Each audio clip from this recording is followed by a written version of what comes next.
My husband, Martin, works as a freelancer and earns a low income, so I support our family with my income. Despite this, he leaves all the household chores to me and takes a condescending attitude. One day, Martin said this, starting next week, we'll be living with my sister and her husband, so please clear out one room. What? My brother-in-law is quitting his job, so they have to leave their company housing. That's why I'm inviting them here. I was speechless at his words. I can't stand it when he makes decisions on his own without consulting me. Then you can take care of the $2,800 monthly mortgage. Why? Because we're getting a divorce. What? Martin laughed and said, "What are you talking about? There's no way I, with a monthly income of $800, can pay the mortgage. You'll have to pay for it. My sister is really looking forward to living with Lane. I'm also excited to live with my sister again." I felt angry that Martin was moving the conversation forward on his own. If he likes his sister so much, he can live with her alone. But I will firmly refuse. Watch me, I won't let you do whatever you want anymore. My name is Rachel, and I'm 45 years old. 10 years ago, just before getting married, my engagement was broken off, and I was feeling down. Martin, who was a colleague at the time, comforted me, and that's how we started dating. The following year we got married, and soon after we had our son Lane. I love my job, and after parental leave, I returned to work full-time. If both of us worked, we could save enough for Lane's education and our retirement. That's what I thought. But then Martin was transferred from the parent company to a subsidiary because of a mistake at work. Unhappy with this, he quit the company and chose the path of non-regular employment. His income has been reduced to a quarter of what it once was, but I thought I could make up for that by working more, so I reconsidered my situation positively. My real problem is not Martin's salary but his sister, Margot. Martin's family runs a general goods store in a shopping district, and Margot, busy in place of their parents, has been taking care of Martin. She was effectively a parent to him. Therefore, even after getting married, she still loves Martin more deeply than her own parents, frequently contacts him, exchanges messages, and shows up at our house every 2 weeks without notice. Each time, I am perplexed and annoyed, yet I find it hard to simply send her away. The issue is that recently Margot's attention has shifted from Martin to my son, Lane. Previously, she forcefully showed me a family album she cherishes,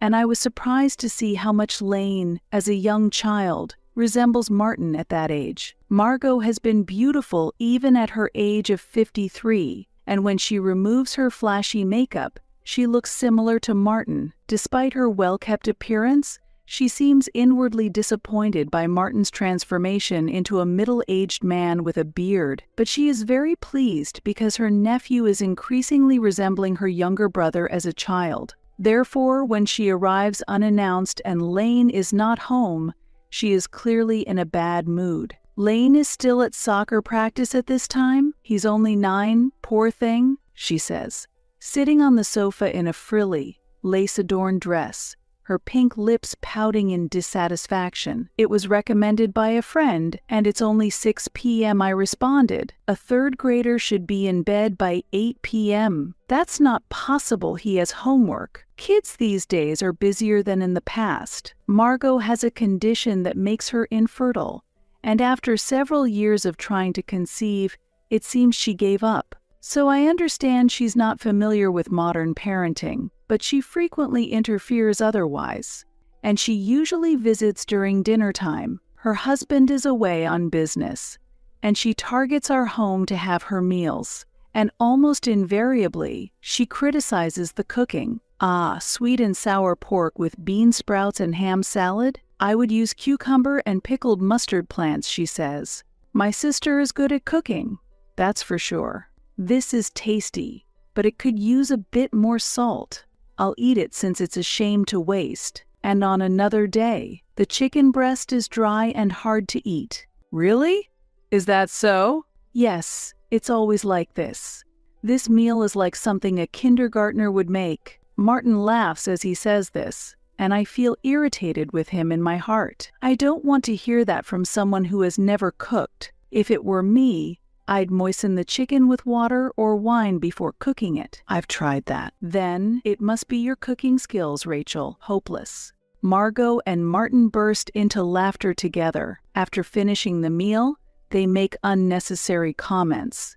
Rachel, since Martin is letting you eat with him, you should think more about nutrition when you prepare meals, right, Martin? Yeah. Martin, sitting next to me, gives an awkward smile, seemingly embarrassed. You may not know this, sister-in-law, but actually, I'm the one supporting Martin. And when Lane returns, Margot starts making a fuss. Lane, it's been a while. Show your face to Auntie. Ah, you really do look just like your dad when he was young. You'll definitely be handsome in the future. What about becoming an idol? No, I'm going to be a soccer player. Ah, what a waste. Have you grown taller?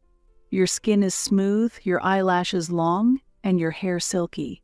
Very nice. Margot keeps touching Lane's face and hair, and Lane, with a forced smile, looks at me, unable to hide his discomfort, seeking help. I was washing dishes, but I wiped my hands and rushed over to pull Lane away from Margot. Please stop, sister-in-law. Lane is uncomfortable. It was just a little touch. That should be okay, right, Martin? Yeah, let her touch him a little. She doesn't have kids of her own, after all. Martin casually remarked while fiddling with his smartphone on the sofa. My heart is filled with irritation. Lane is not a toy. I think he's cute too, but I wouldn't force myself on him.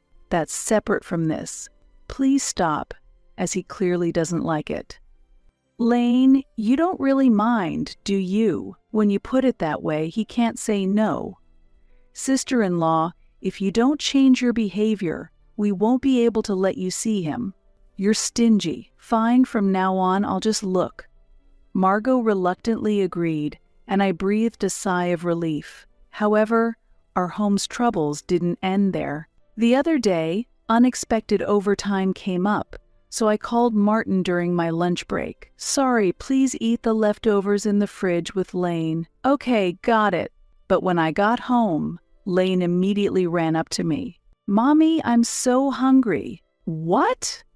Haven't you eaten yet? Confused, I was met with complaints from Martin, who was lounging on the sofa. There's no food. What about the frozen rice and the ready meals? I don't want to eat unless it's freshly cooked. He said that arrogantly, clicking his tongue at the meat and potatoes I had prepared. I don't want to eat leftovers from yesterday. I'm going to buy a hamburger. Then he grumbled at me unhappily. If you can't prepare a meal, don't work overtime. Sometimes you could cook too, Martin. He responded with displeasure. Housework is a woman's job, but your cooking is a disaster anyway. Have you forgotten? I picked you up when you were looking so unattractive. I felt pity because no one else would have married you. Martin looked at me with a malicious smile. You could never be grateful enough to me, could you? I was angry but held back my response because Lane was nearby. It's always the same. Whenever we argue, he claims he has saved me as if he's done me a favor. Indeed, Martin did rescue me from a terrible situation. However, now he is just a part-timer with a minimal income, relying on my salary, dumping all the housework on me, and acting arrogantly. Will I continue to be looked down upon like this? That night, as I watched Lane's innocent face while he slept, I pondered deeply. A home where the father belittles the mother is not good for the child. Should I consider a divorce? But I worry that Lane is attached to Martin because I am busy. That's why I hesitate to take his father away from him.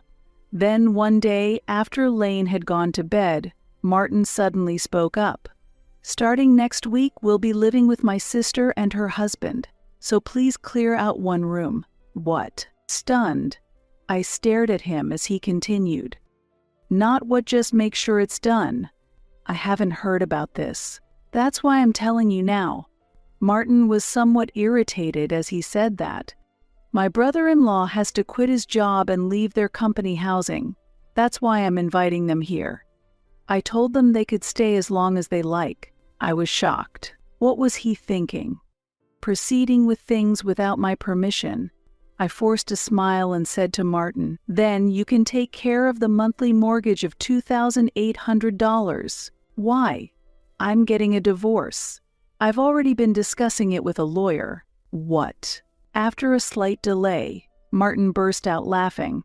"What are you talking about? There's no way with a monthly income of $800, can pay the mortgage. You have to pay for it." He said it as if it were the most natural thing in the world. Grinning, Martin continued, "My sister is really looking forward to living with Lane. I'm also excited to live with her again." I see. I felt angry as Martin unilaterally moved the conversation forward. Enough was enough. If he loves his sister so much, he can live with her alone, but I will firmly refuse. Watch me, I won't let you do as you please anymore. The next day, I took a few days of paid leave and started packing secretly while Martin was at work. I contacted my parents and discussed whether I could temporarily take refuge at their home, revealing Margot's excessive attachment to Lane, which angered them more than me. Is she treating our precious grandson like a pet? She really is a creepy person. We can't leave you in that situation. Come back home. Thank you. And sorry for the sudden news. When I decided to divorce and told Lane, he asked anxiously, "Can I go with you, Mom?" "Of course, honey. We'll be staying at grandparents' house for a while." I'm happy. I love Grandma and Grandpa. After hesitating for a moment, I asked Lane, "We might not see Daddy much from now on. Is that okay?" "It's okay. Daddy doesn't play with me anyway. And when I talk about school, he just answers without really listening, so it's not fun." "Really? Is that how it has been?" Surprised by my response, Lane continued to express his dissatisfaction. Even when he took me to the park, he would just sit on a bench and play with his smartphone. I wanted to play catch, but he would always say, "I'm busy. Play by yourself." I was envious of other dads. I didn't know that.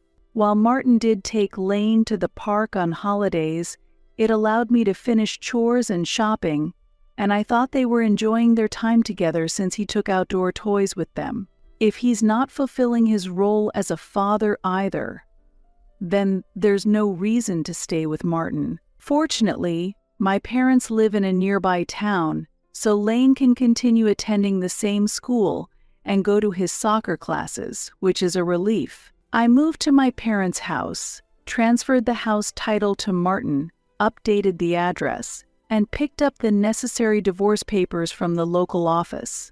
The divorce process involves not only signatures but also the division of shared assets. We'll need to determine the house's sale price and split the amount left after paying off the mortgage evenly between Martin and myself. Furthermore, we need to discuss and decide on the amount of child support for Lane. A lawyer familiar with divorce, who was a friend of my father, would meet with me on my day off for consultation. After moving out, one day while heading home from work, I was shocked to see an unbelievable number of missed calls and messages on my phone in just a few hours. The voicemail left by Martin was pitiful. "Rachel, the bill for the house mortgage of $2,800 came. Didn't I say I can't pay it?" Sighing, I drove toward the house. Although he sounded almost tearful on the phone, Martin was as arrogant as ever when I met him. "Hey, why is the house mortgage billed to me? Isn't this house in your name?" Before I could even sit down on the sofa, he started yelling, "Yes, it's in my name. But you decided on your own to let your sister and her husband live here." "Of course. This house is mine too. What's wrong with living with family? We should help each other in times of need. Then I'll call my parents to come live here next week. They are getting old, and I'm worried about them." "That's okay, right?" Martin's eyes widened in anger. "What are you talking about? That's impossible. I absolutely won't allow your parents to live with us. See, Martin? You react the same way I do. Martin looked displeased by my words. Even so, to want a divorce for that reason, isn't that too arbitrary? We have a child. You'd be taking his father away from him. I've endured a lot too, and I've thought carefully about Lane. But I can no longer tolerate your arbitrary attitude, I responded in a calm voice. Anyway, I've already left the house. So transferring the house into your name is the natural next step. You left without my permission, isn't that crazy? I'll forgive you now, so come back quickly with Lane. Without permission? The irony almost made me laugh. After a silence, Martin lowered his voice. Hey, aren't you misunderstanding something? What? Nobody told you to leave. Suddenly showing a sweet smile, Martin softened his tone. My sister didn't mean to drive you out. So come back, do the household chores, and contribute financially to the house like before. 2 more people won't make much difference. We have spare rooms, after all. The house does have spare rooms, that's true, right? It's only sensible to use them effectively. But the mortgage of $2,800 is a bit too high, isn't it? Watching Martin shrug, I replied with a mixture of astonishment and annoyance. That high mortgage was your doing. What? Is it my fault? I said a prefabricated house with a garden would have been enough. You were the one persuaded by the builder's staff to go for a luxurious specification. Martin frowned, and I responded coldly. You were the one who wanted to build a 5-bedroom house 5 minutes walk from the station, with a rooftop, a large garden, and a basement. And you wanted to use expensive materials from abroad for the wallpaper and flooring. It's only natural that the mortgage would be high with all those specifications. Sure, but, I had to do that much to brag to my colleagues and subordinates. Martin spoke with an air of arrogance, as if it were the most natural thing. I was able to take out that loan because I was a chief at a major company. Yes, that's true. But within less than 2 years you were transferred to a subsidiary, and then you became a freelancer. When your salary decreased, I had to switch from part-time to full-time to pay for that house's mortgage. Family supports each other, that's normal. Without showing any gratitude, Martin haughtily retorted. So, letting my sister and her husband live with us is also normal, and yet you're against it. You really are a cold person. My anger peaked, and I raised my voice. So, when is your brother-in-law planning to find a job? And your sister is going to start working too, right? How am I supposed to ask them that? I should just take care of them forever. Martin replied casually. Obviously, you should provide all the money for the house. As a housewife, you should be able to manage that much. Think of it as returning the favor for everything my sister has done for me. Feeling dizzy, I pressed my forehead and closed my eyes. You might have been taken care of by her, but to me she was just being snide. She's always been so fond of Lane, that's strange. Martin laughed mockingly. When you're at work and Lane feels lonely, my sister comes to see him. How about we make Lane her adopted son? Then we'd truly be family. I couldn't believe my ears. Are you serious? Why not? You'll still be mom and my sister will be mama even if he's adopted. We'd still live in the same house. Nothing changes. Lane would be happy. He could brag about having a beautiful mama. Martin smirked, stood up, and commanded loudly. So bring Lane back. If you want a divorce, leave Lane here. You'll have to send child support, house mortgage, and our living expenses to my account every month. That's the minimum condition. Do you think I would ever agree to that? If you can't do that, I won't consent to the divorce. Martin asserted, and I laughed lightly in response. Yes, I understand. Feeling that further conversation would be futile, I left the house. If Martin intended to act that way, I had my own plans. A few days later, while I was preparing dinner at my parents' house, my phone rang. It was Martin, yelling in a tearful voice. "Hey, what have you been telling my sister? She's treating me like a liar now. How are you going to fix this?" She seemed unaware of the reality, so I just shared the facts. I answered calmly. Martin is no longer with a big corporation, he's a freelancer now. I've been covering the living expenses with my salary. And that wonderful house's mortgage? I've been paying for it for over 5 years. She didn't believe me at first, so it's good that I recorded our conversation yesterday. She was quite shocked when she heard it. Don't do such sneaky things. You're just jealous because my sister and I get along so well. What? Are you kidding me? I raised my voice unintentionally. If you love your sister so much, why don't you work and support her yourself? Fueled by anger, I hung up the phone and immediately blocked Martin's number. After informing my lawyer about Martin's situation, I received the advice, "Let's discuss this properly in court." Doubting whether Martin even had the means to fulfill his demands, I was interrupted by a call from Lane's school during my work lunch break. Worried about what it might be about, I answered the phone.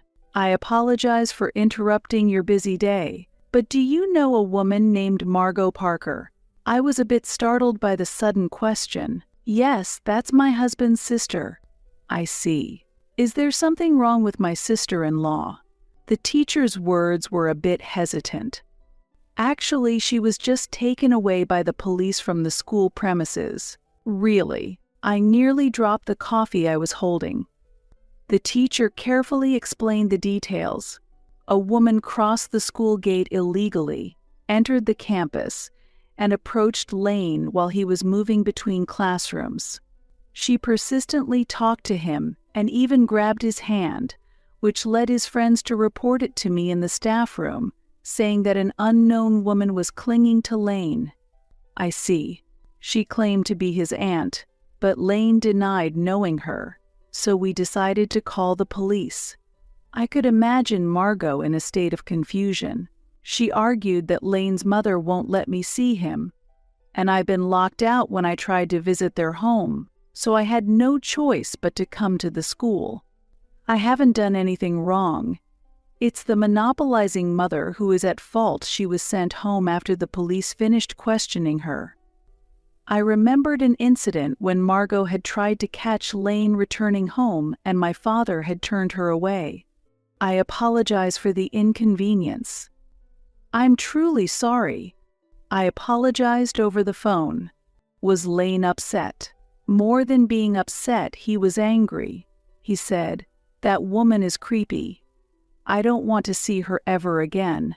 I understand. I planned to reassure Lane when I got home.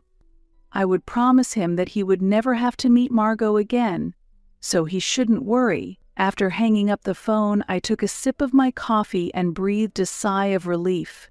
Margot must have been quite shocked to be called a stranger by Lane. I smirked coldly to myself, thinking it was the result of her own actions. Martin had been reluctant about the divorce, but was persuaded by the lawyer I hired, who argued that prolonging the trial would be costly, and he reluctantly agreed. He also accepted the amount I suggested for child support. Then, we needed to determine the sale price of our shared property, the house, and split the amount after deducting the remaining mortgage between Martin and myself. When Martin got an estimate from a real estate agent and told Margot about selling the house, she was furious. I was told I could take care of things and spend a lot of time with Lane at home, but this changes everything. You expect me to rent an apartment? I don't have that kind of money. I don't have any money either. So sorry, but you'll need to find a place to borrow from and move out. I believed you when you said you were a chief at a top company. but to find out you're just a freelancer. Martin, I'm really disappointed. It's really your fault, who embezzled company funds and got fired. You and Margot should clean up their own mess. What a thing to say. After a heated argument, Martin and his sister and her husband each moved into separate apartments. Martin had to sell the house and settle the mortgage, and he still needed to make monthly child support payments to me. To manage this, he increased his part-time jobs to 5 and is working all day long to scrape together enough for living expenses and child support. I took measures to garnish his wages directly if the child support payments failed to reach my account, adding to the pressure he must feel. Margot and her husband, who moved into an apartment using borrowed money for the moving expenses and initial living costs, found new jobs. However, Margot encountered the mother of one of Lane's classmates at her new workplace, and word of her school intrusion spread quickly. This led to Margot quitting her job soon after, becoming suspicious and wary in her personal interactions, and she now mostly confines herself at home. Recently, neighbors who have seen Margot commented that she looks disheveled and much older than her actual age. Since the divorce proceedings have concluded, I have moved to an apartment near my parents' home with Lane. When sudden overtime or weekend work arises, my parents take care of Lane. Lane has always been fond of his grandparents, and they adore him, so I can trust them completely. I am freed from the worries of Margot suddenly visiting or seeing Martin sloppily lying on the sofa while I do the chores, and the new life feels refreshing. I am open to Lane meeting with Martin whenever he wishes, but Lane has grown disenchanted with Martin and shows no interest in seeing him, so it is uncertain when this might happen. With the absence of his father, my parents and I pour our love into Lane, dedicated to supporting his growth.